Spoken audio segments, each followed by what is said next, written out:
Sup guys, we're back with another video and today we're going to be going over how to basically identify good market conditions, bad market conditions, and when you're inside trades, how to manage trades properly. So this is my month so far. Clearly I am doing something right. I manage my trades properly and yeah. So I don't care about P&L. I'm basically just looking how I go overall. So obviously I'm very green. There is red trades. So I took 2 trades on this day.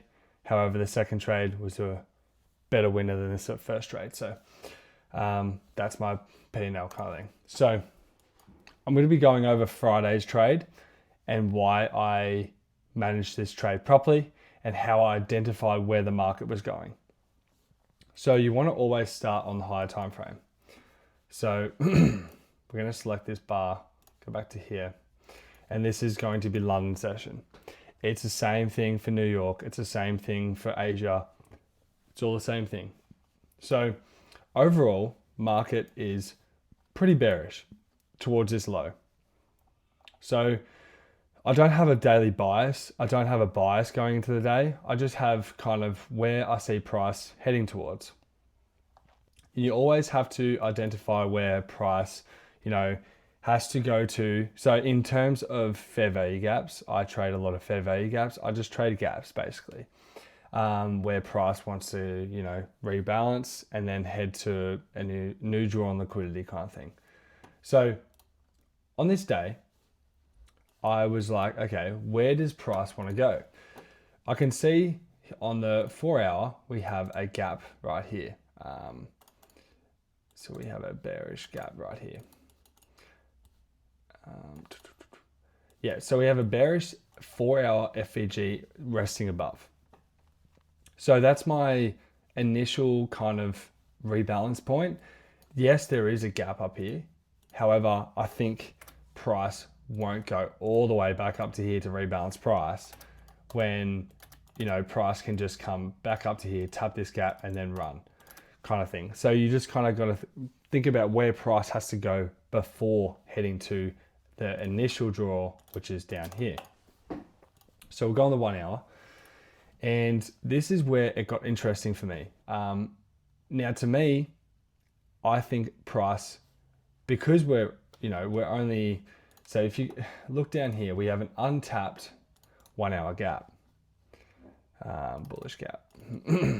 So untapped 1 hour bullish gap right here. And we're going into market open. Now we have not tapped this gap. Going into the market open, I need to go back to the actual 3 o'clock because this is my trade. So at this time, we have a 1 hour untapped gap down here.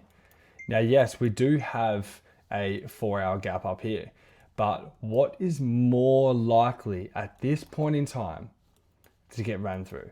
Is price going to come down, tap this gap first, or is price going to come up, tap this gap, then run to this gap? All I look at is how the market structure is looking at this time. So if you go on the 15 minute, we're clearly bearish. We're making lower lows, lower highs, lower lows, lower highs, lower lows. So we're bearish towards this gap. So at this point, I'm looking for lower. So right here, my condition going into this day was this 15-minute bearish gap. So you see how everything's lining up at this point. So now all I do is come onto the 5-minute chart or the 1-minute chart and look for an entry to get to this gap down here. So we're looking to get a short entry into this gap. Bang, bang. So at this point, we're slightly bullish on the 5. We've inversed it on this candle here, but overall we're inside a 15-minute gap. So now on the 1 minute, this is why I was very confident in this trade, but I'll show you how I manage my trade at the same time. So when you see this kind of market structure where it's slowly creeping up, just like this, right? What that is creating is a lot of engineered lows. You see, none of these lows took each other's lows out. It's just making it higher and higher and higher. And what happens very, very often is these lows get absolutely ran through very quickly. So off open, I was nearly certain price was basically going to open and short straight down and take all these lows out in basically one candle. I've seen it so many times. That's what I was looking for. So off open, we actually come down, and in this candle here, I don't know what candle it was. So in this candle right here, I entered shorts, targeting that low, stops at this high. Now in my eyes, this is above the 15-minute gap. This here is a protected high where these are not protected at all. There's no protection on these lows. There's a protection on this high. It's above a gap, but these are basically in no man's land. That's why I was confident in this trade setup. That's why I took it. Now, going through this trade here, where this takes a long time to develop. You know, we come back up, we take just this high, we come back down, we come back up, and then we eventually take these lows. So at this point in this trade setup, was I comfortable holding this trade? Not really. So my initial draw into getting into this trade was these lows. Was it this low down here? Not really. This was kind of my break-even point. But what I know about these trades is you get taken out very quickly at break-even. So if I was break-even at this trade, I think I was a little bit lower. I think my position was a little bit lower. I got filled a little bit lower. So if I was break-even, funny enough, I must have been, my trade entry was exactly there, right there. So I got filled on this candle at the very, very low of that candle. So this would have been a break-even stop every day of the week, but I managed my trades. So this ran to full TP down to this hourly gap. Eventually, it took about 45 minutes to run. But when you enter a trade, hold your trades. Yeah, 100% hold your trades, but you have to see how price is delivering. Is it smooth? No. Okay. Then why wouldn't I think I took $6,000 profit at this low. Why would I risk coming back up to hit my break even when I can take $6,000 profit, right, on a very choppy sideways kind of market at this time?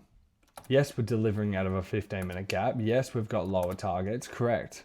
But we're not delivering how I wanted. Off open, I didn't want to see this candle up high. I didn't want to see that at all. I wanted price basically to these two candles right here off open.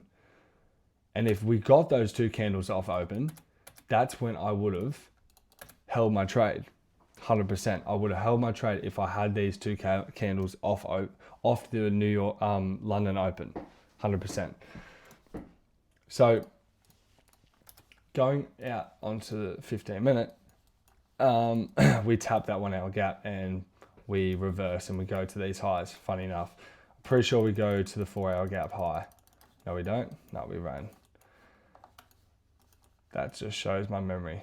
So we did initially take these lows. So my overall draw was correct. I wanted this 1 hour gap. We got a rebalance and then we ran to the lows. So you kind of have to, when you're going into the market, pick the draw that you want to trade towards first. So in this case, I knew we were very close to this 1 hour gap. This is what I wanted to tap before anything else. If price wanted to come up here, then we would inverse this 15-minute gap and travel to this high. But we didn't inverse this gap. We delivered out of the gap. So all you got to do is basically pick gaps and trade from gaps to gaps, and that's all you have to do. And that's how you kind of, that is a, delivering market. However, off open, that's how I treat a delivering market, is off open. If the price is, kind of chopping around, or if it's actually delivering with volume.